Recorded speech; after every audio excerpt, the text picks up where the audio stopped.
नवरात्रों के दिनों में यहाँ पर काफ़ी भीड़ होती है और श्रद्धालु जनों को दर्शन करने के लिए पंक्तियों में खड़े होना पड़ता है।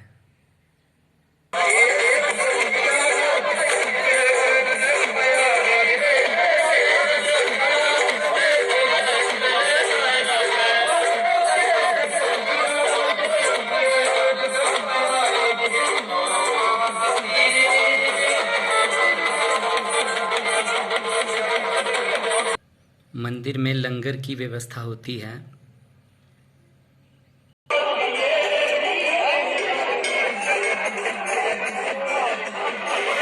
जय महामाया माता।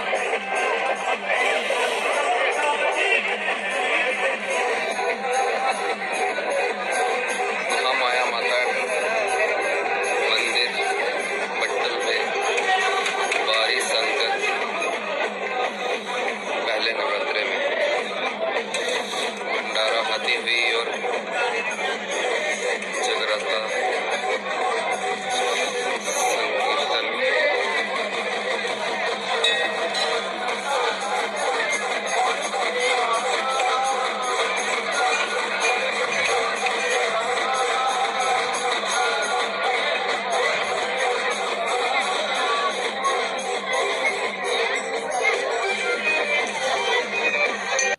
मंदिर में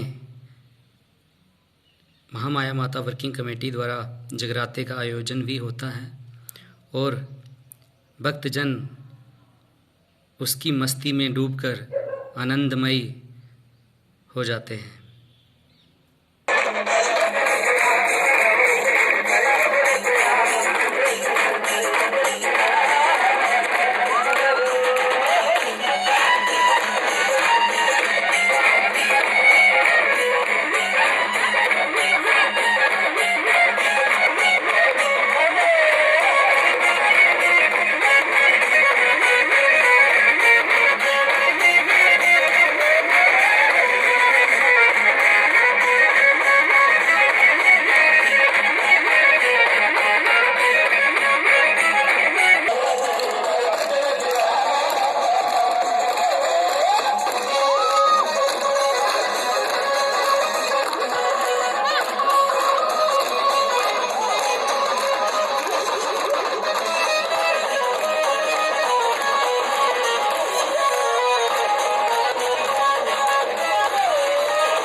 तो इस तरह भक्तजन आनंद विभोर होकर अपने आप को कृतार्थ मानते हैं।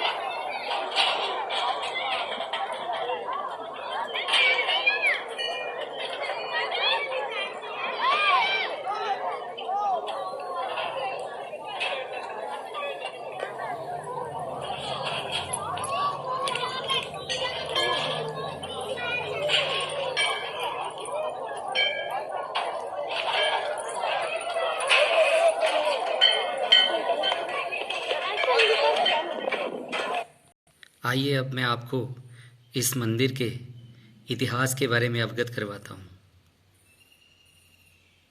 जो हमारे पूर्वजों द्वारा सौंपी हुई धरोहर के रूप में हमारे पास है। ये स्थान 500 वर्षों से भी अधिक प्राचीन है, मगर यहाँ पर जो मंदिर का निर्माण हुआ है वो सन 1984-85 में हुआ है, जिसका काम महामाया माता कमेटी, श्री महामाया माता वर्किंग कमेटी ने श्रद्धालुओं और दानी सज्जनों के सहयोग से 29/11 सन 1984 को आरंभ किया था और 31/3/1985 को पूरा किया था। लगभग 500 वर्ष पूर्व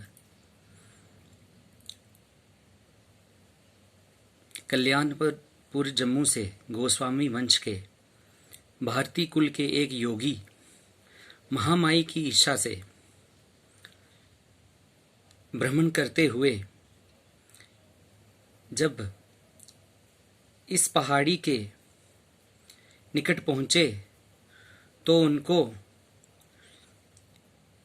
एक खरंग नाम का स्थान मिला,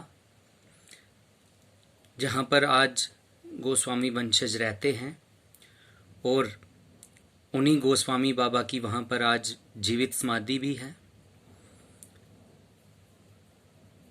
उस स्थान पर पहुँचने पर उन्हें एक असीम शांति का अनुभव हुआ और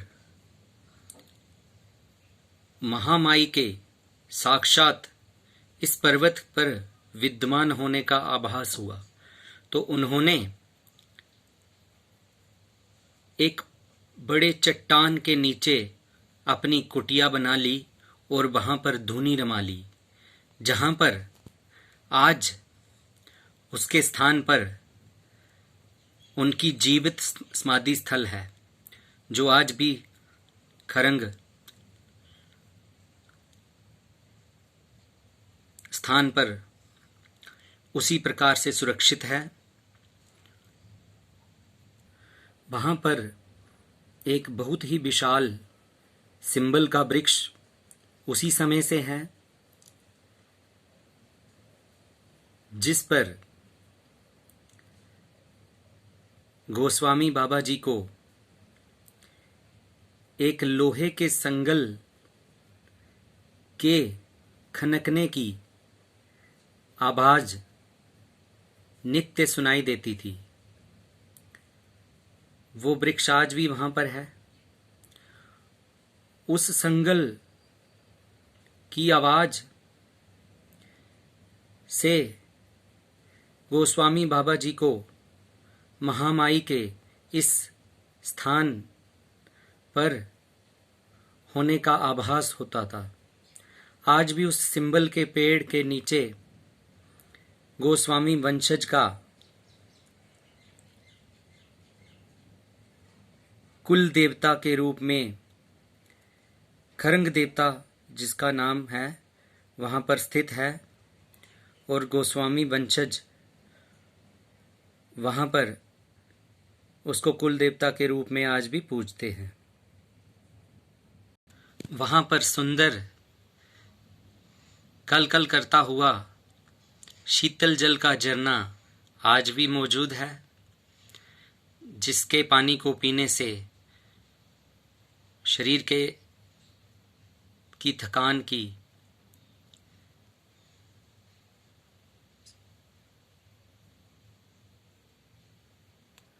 तरंगें एकदम से खत्म हो जाती हैं और उसको एक ऊर्जा सी मिल जाती है। उस झरने का शीतल जल शरीर की सारी थकान मिटा देता है। एक चट्टान के नीचे से निकलता हुआ वह शीतल जल प्रकृति की उदारता को दर्शाता है। प्रकृति की वो खूबसूरती आज भी उस गोस्वामी समाधि स्थल में देखने को मिलती है और एक अलौकिक आध्यात्मिक आनंद की अनुभूति करवाती है। वो गोस्वामी बाबा जी का जीवित समाधि स्थल आज भी खरंग स्थान पर उसी तरह से सुरक्षित है, उसी बड़ी चट्टान के नीचे, जिस चट्टान के नीचे उन्होंने धूनी रमाई थी और अपनी कुटिया बनाई थी।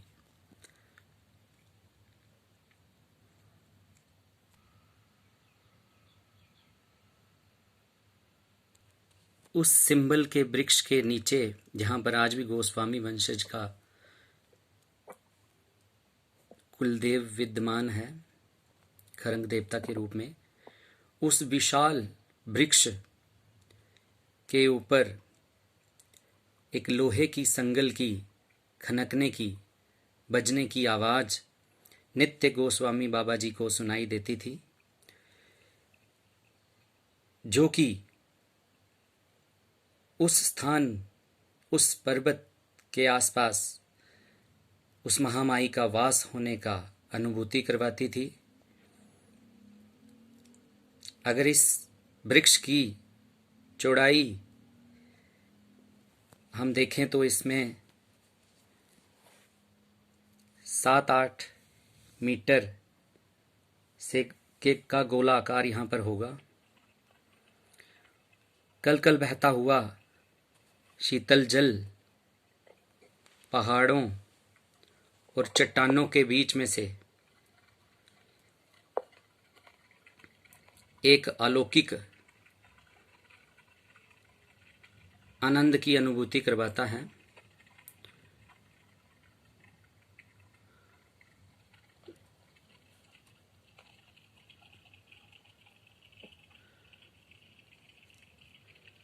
उस स्थान पे प्रकृति आज भी उसी तरह मेहरबान है जहाँ पे गोस्वामी बाबा जी का जो जीवित समाधि स्थल है।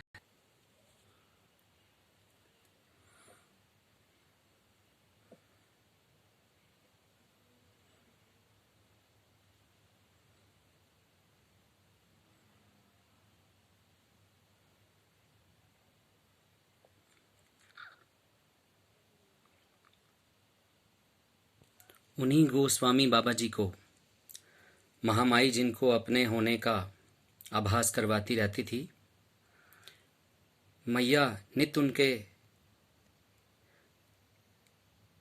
सपने में आती थी और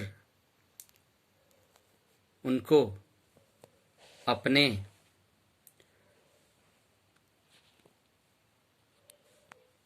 होने का आभास करवाती थी।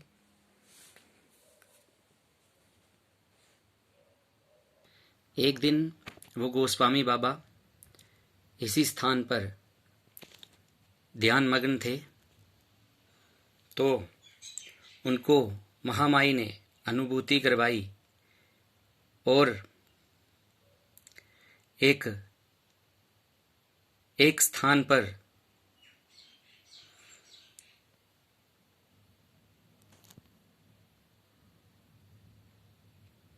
इसी पर्वत पे महामाई के परम स्थान होने का आभास करवाया। गोस्वामी बाबा जी ने सोचा कि क्यों ना मैं उस पर्वत का भ्रमण करूं और महामाई के उस परम स्थान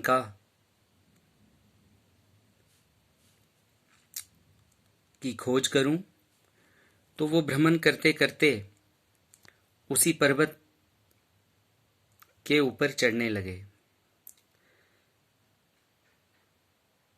चलते चलते वो एक ऐसे स्थान पर पहुंचे, यहाँ पर उनको एक बकरी मिली, जिसकी पीठ के ऊपर एक लोहे की संगल रखी हुई थी, और उस बकरी का रंग काली और सफेद धारियों वाला था, जैसा कि एक बाघ या चीते के ऊपर जो धारियां होती हैं शेर के ऊपर, उस तरह की धारियां उस पे सफेद और काले रंग की थी। गोस्वामी बाबा जी समझ गए कि महामाई उसे उसी रूप में दर्शन देने आई हैं। उन्होंने उस बकरी रूपी मां को शीश नवाया, तो उस बकरी ने उस पहाड़ी के ऊपर चढ़ना शुरू कर दिया। वो गोस्वामी बाबा जी भी उनके पीछे पीछे हाथ जोड़कर चलने लगे। वो लोहे की संगल बकरी के ऊपर ही टिकी रही, और वो बकरी जाकर एक स्थान पर खड़ी हुई, उस पहाड़ी के बिल्कुल ऊपर जाकर, जो दरसू गांव के पास पड़ता है। उधमपुर से अगर मनवाल की साइड जाएं तो वहाँ पर एक गुढ़ार नाम का गांव पड़ता है। वहाँ पर वो स्थान आज भी बग्घे वाली माता के नाम से जाना जाता है, जहाँ पर जाकर वो बकरी खड़ी हुई थी। और उस बकरी को जब गोस्वामी बाबा जी ने शीश झुकाया, तो उस बकरी ने अपनी पीठ के ऊपर रखी हुई वो संगल वहां पर गिरा दी। गोस्वामी बाबा जी ने उसको महामाई की इच्छा जानकर उस संगल के रूप में महामाई का वहां पर पूजन किया। तब तक वो बकरी रूपी महामाई वहीं पर खड़ी रहीं और उस भक्त की श्रद्धा को निहारती रही।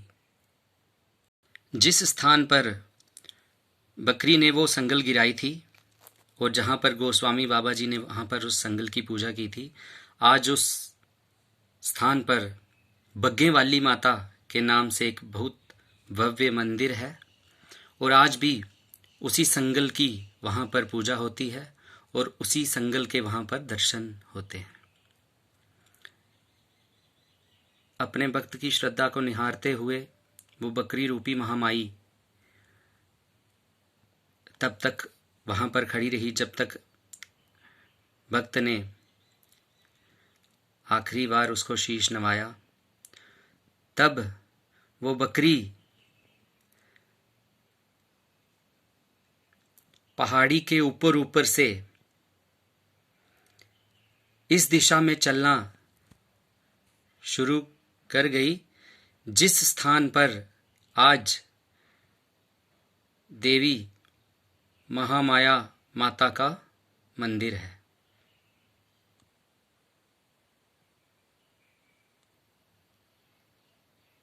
वो गोस्वामी बाबा भी महामाई की इच्छा जानकर उस बकरी के पीछे पीछे चल दिए, और वो बकरी बिल्कुल एक आधे स्थान पर एक ऊंची पहाड़ी पर जाकर एक बार के लिए रुकी। उस स्थान को आज बाबा काड़ना के नाम से जाना जाता है। उसके पास एक ऊंची चोटी पर उस बकरी ने दोनों तरफ बग्गे वाली माता जहाँ आज स्थित है उस तरफ, और महामाई माता जहाँ इस वक्त है वहाँ पर, वहाँ की तरफ देखा और निहारा। वो स्थान आज भी महामाई के विश्राम स्थल के रूप में वहाँ पर है, और वहाँ पर एक सुंदर मंदिर का निर्माण किया जा रहा है, जहाँ पर उसको काली के रूप में पूजा जाता है। उसके बाद वो बकरी आगे बढ़ी और उस स्थान पर जाकर रुकी जहाँ पर आज महामाया माता रूपी पिंडी रूप में वास करती है, महामाया माता मंदिर बट्टल में। गोस्वामी बाबा जी ने जब उस बकरी रूपी मैया को शीश झुकाया तो वो बकरी लुप्त हो गई, और उस बकरी के स्थान पर वहाँ पर एक पिंडी रूपी महामाई का वास वहाँ पर हो गया।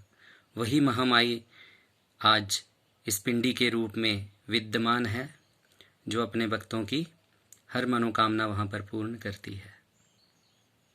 उसका आकार बकरी के मुंह